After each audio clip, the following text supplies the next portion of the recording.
Hello everyone. आज हम class 12 का फिजिक्स में इलेक्ट्रोस्टैटिक्स पढ़ेंगे। इलेक्ट्रोस्टैटिक्स जो है उसका पहला पार्ट है इलेक्ट्रोस्टैटिक चार्जेस। इलेक्ट्रोस्टैटिक्स को समझने के लिए सबसे पहले हम इलेक्ट्रोस्टैटिक्स, जिसमें से इलेक्ट्रो का मतलब होता है चार्जेस और स्टैटिक्स का मतलब होता है रेस्ट। यानी कि अगर चार्जेस मूविंग करने लगेंगे तो वहाँ पे करंट आ जाएगा, वो हमारा सेकंड यूनिट है। बट यहाँ पे हमें फर्स्ट यूनिट में ये पढ़ना है जो चार्जेस रेस्ट में हैं, उन चार्जेस की अगर हम स्टडी करते हैं तो हम उसको बोलते हैं इलेक्ट्रोस्टैटिक्स चार्जेस। यानी कि हम यहाँ लिख सकते हैं study of charges at rest. यानी कि जो चार्जेस रेस्ट पे हैं अगर हम उनकी स्टडी करते हैं तो उसको हम बोलते हैं इलेक्ट्रोस्टैटिक चार्जेस। अब जो आपका नेक्स्ट टॉपिक है वो है चार्ज। अब देखिए चार्ज क्या होता है, यानी कि it is a energy possessed by body virtue of which it will show attraction और रिपल्सन। देखिए अगर हमारे पास दो चीज़ें हैं और अगर हम उनको आपस में रब करते हैं तो क्या होगा, उसमें से हमें कुछ अट्रैक्शन या रिपल्सन की वजह से जो हमें मिलेगा वही हमारा क्या होगा, चार्ज होगा। फॉर एग्जांपल हमारे पास दो बॉडी हैं, एक बॉडी है ए और एक बॉडी है बी। ठीक, अब सपोज कीजिए कि ए बॉडी को मैं बी बॉडी के साथ रब कर रहा हूं, तो ए बॉडी से बी बॉडी को रब करने पर ए में से कुछ चार्जेस क्या होंगे, बी में ट्रांसफर हो जाएंगे। क्या हो जाएंगे, ट्रांसफर। अब सपोज कीजिए इस पे भी 5 इलेक्ट्रॉन है और इस पे भी 5 प्रोटॉन है, और बी बॉडी है उस पे भी 5 इलेक्ट्रॉन है और इस पे भी 5 प्रोटॉन है। तो जैसे मैंने बताया कि ए बॉडी से बी बॉडी पर कुछ चार्जेस ट्रांसफर हो जाएंगे। ट्रांसफर होने का मतलब ये हुआ कि इसमें से दो इलेक्ट्रॉन, सपोज हम दो इलेक्ट्रॉन की बात कर रहे हैं, तो दो इलेक्ट्रॉन क्या होंगे, इधर ट्रांसफर हो जाएंगे। तो ए बॉडी पर क्या आ जाएगा, 2 पॉजिटिव इलेक्ट्रॉन और बी बॉडी पे आ जाएगा 2 नेगेटिव इलेक्ट्रॉन। इट मीन्स जो बॉडी ट्रांसफर करती है उस पर पॉजिटिव चार्ज आता है और जो उसको एक्सेप्ट करती है, उस चार्ज को लेती है, दैट इज उस पर नेगेटिव चार्ज आता है। ठीक है, ये चीज़ समझ में आई कि पॉजिटिव चार्ज किस पे आता है, नेगेटिव चार्ज किस पे आता है। अब नेक्स्ट हम बात करते हैं कि चार्जेस कितने टाइप के होते हैं। चार्जेस बेटा 2 टाइप के होते हैं। Charges are of 2 types. इसमें एक होता है पॉजिटिव चार्ज और एक होता है नेगेटिव चार्ज। यही जैसे मैंने आपको समझाया था कि एक पे पॉजिटिव चार्ज होंगे और एक पे नेगेटिव चार्ज होंगे। ओके, एक पे पॉजिटिव चार्ज होगा और एक पे नेगेटिव चार्ज होगा। ठीक जी। अब चार्ज आने का कॉज क्या है, मतलब कि इसका रीजन क्या है कि किसी भी बॉडी पर चार्ज आ जाता है। उसका रीजन, सपोज हमारे पास दो चीजें हैं, एक ग्लास रॉड है और दूसरी चीज है हमारे पास सिल्क क्लॉथ। जैसा कि मैंने आपको बताया था कि दो चीजों को जब हम रब करेंगे तो उसमें से क्या होगा, ट्रांसफर होंगे चार्जेस एक दूसरे पर। तो जब हम ग्लास रॉड को सिल्क रॉड पर रब करते हैं तो बेटा सिल्क रॉड पर नेगेटिव चार्ज आ जाते हैं और ग्लास रॉड पर positive. It means positive charge आने का मतलब ये हुआ कि ग्लास रॉड पे से कुछ चार्ज सिल्क रॉड पर गए हैं। अच्छा, इसका एग्जांपल एक और है, जैसे हम एबोनाइट रॉड लेते हैं और दूसरी लेते हैं फर। एबोनाइट रॉड और फर। फर तो आपको पता होगा, फर जैसे जो ऊन होती है बेटा, उसी के ऊपर जो लगा होता है उसको हम फर बोलते हैं। तो फर को जब हम एबोनाइट रोड पर रब करेंगे तो फर पर पॉजिटिव चार्ज आएंगे और एबोनाइट रोड पर नेगेटिव चार्ज। ओके, ठीक, ये चीज आपको कॉज समझ में आ गया कि रबिंग ही कॉज है चार्जेस को प्रोड्यूस करने का। ये चीज क्लियर हुई। अब हम ये समझते हैं कि जब चार्जेस पॉजिटिव पॉजिटिव होंगे, पॉजिटिव नेगेटिव होंगे, तब उस समय उनके बीच में, जैसे मैंने आपको बताया था लास्ट टाइम, कि अट्रैक्शन या फिर रिपल्सन होगा। तो पॉजिटिव पॉजिटिव जब होंगे, तो देखिए, जब पॉजिटिव पॉजिटिव चार्ज हैं तब उसमें क्या होगा बेटा, रिपल्सन होगा। क्या होगा, रिपल्सन। जब नेगेटिव नेगेटिव चार्ज होंगे तब भी क्या होगा, रिपल्सन। इट मीन्स हम कह सकते हैं कि ये दोनों चार्ज सिमिलर हैं। ये दोनों चार्ज सिमिलर हैं। इट मीन्स हम इसको और करके लाइक चार्जेस भी बोल सकते हैं। क्या बोल सकते हैं, लाइक चार्जेस। ओके, जब हमारे पास सपोज एक पॉजिटिव है और एक नेगेटिव है, ये दोनों अलग हो गए, और एक नेगेटिव है एक पॉजिटिव है, तो इस समय इस कंडीशन में क्या होगा, अट्रैक्शन होगा दोनों के बीच में। क्या होगा, अट्रैक्शन।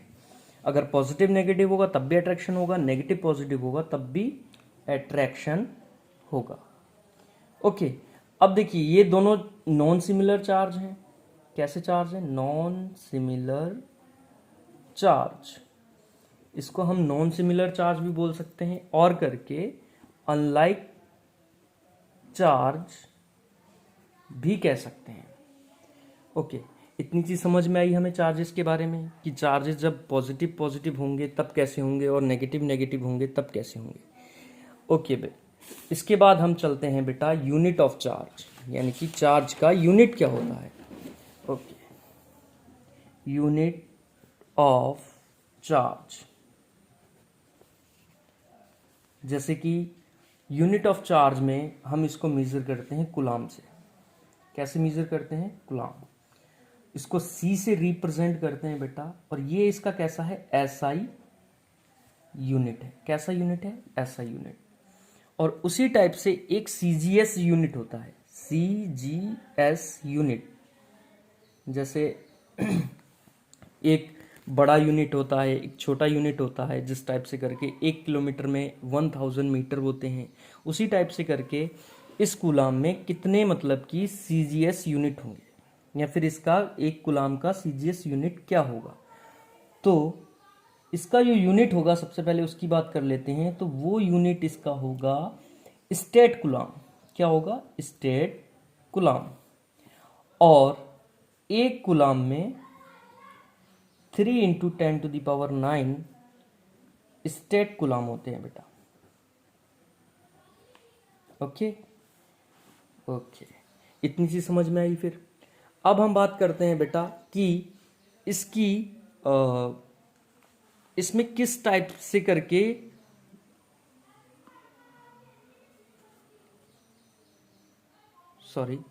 इसमें मतलब कि किस टाइप की करके क्वांटिटी होती है, स्केलर क्वांटिटी होती है या फिर वेक्टर क्वांटिटी होती है।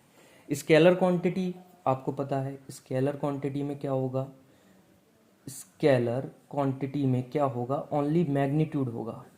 इट मीन्स जिसमें खाली वैल्यू दी होगी। और वेक्टर क्वांटिटी में, अगर हम वेक्टर क्वांटिटी की बात करें तो उसमें मैग्नीट्यूड प्लस डायरेक्शन भी होगा। ये दोनों चीज़ें होंगी उसमें। तो ये हम 9th में भी पढ़ चुके हैं, 11th में भी पढ़ चुके हैं।